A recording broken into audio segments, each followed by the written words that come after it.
Friday, June 2nd, I'm Jessica Coombs with your KENS 5 News Now. Investigators working to figure out what started a house fire on the west side. When crews arrived at the home on Chihuahua just after 11 last night, they spotted smoke and a large fire coming from inside the house. Luckily, crews were able to put those flames out quickly and no one was hurt. We're told the home was either newly built or had just been remodeled. A man is accused of sexually assaulting a woman who was working out in her apartment gym. Police say 18-year-old Tajon Brodus and the victim, who is also 18, were both residents at the apartment complex on Darbrook Drive. The victim told police she was working out on Wednesday when Brodus knocked on the door, trying to get in multiple times with a key fob. She opened the door for him, and at some point, police say he put an arm around her neck, held a knife to her, and sexually assaulted her. She was able to push the suspect away, picked up the knife he dropped on the ground. She fought him off before chasing the suspect out of the gym. Investigators used surveillance video from the complex to identify him, and officers took Brodus into custody yesterday. Jury deliberations are set to get underway in the retrial of Mark Howerton. He's the man accused of murdering Trinity University cheerleader Kaylee Mondotti. The 19-year-old died after Howerton brought her to a Luling hospital in October of 2017. Investigators say her cause of death was blunt force trauma, but the defense is trying to prove Mondotti had so many drugs in her system it caused hypertension and a brain bleed. Closing arguments are expected this morning, jury deliberations, and a verdict expected to follow. You can stay up to date on KENS5.com. The Senate approved an agreement to suspend the nation's debt limit, which now avoids what experts were calling a catastrophic default. That bill now heading to President Biden's desk, and he says he'll sign it as soon as possible.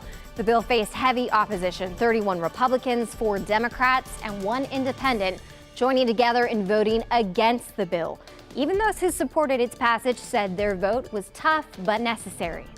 Painful as some of the decisions that will come from this agreement reach, they are virtually at this point inevitable to avoid default on our debt. The bill officially ends a student loan repayment freeze that's been in place during the pandemic, imposing more strict work requirements for food stamps and claws back some funding from the IRS and unspent COVID relief funds. Well, President Biden is expected to address the nation on the bill this evening. A San Antonio police officer accused of setting up a video camera to illegally record his ex-girlfriend inside her apartment has been arrested. Andre Puente is a 3-year veteran of the department. He's now charged with 2 counts of invasive video recording.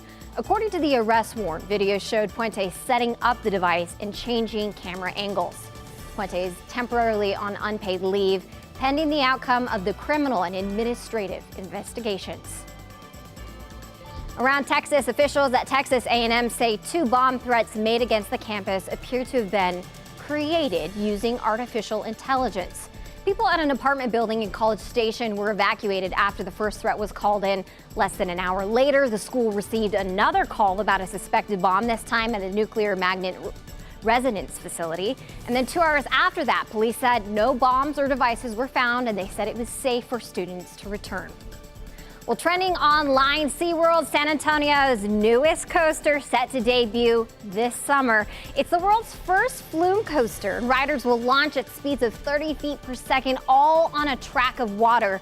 It's called Catapult Falls. The park says there are a lot of firsts for this ride, like it being North America's only vertical lift coaster and the world's steepest.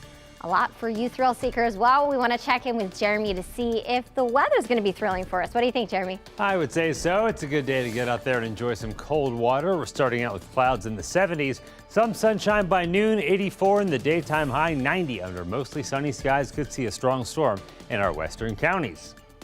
All right, Jeremy, well, that's your KENS 5 News. Now be sure to join us Monday through Friday, 4:30 to 7 a.m. And thanks for following us online. I'm Jessica Coombs. Have a great weekend.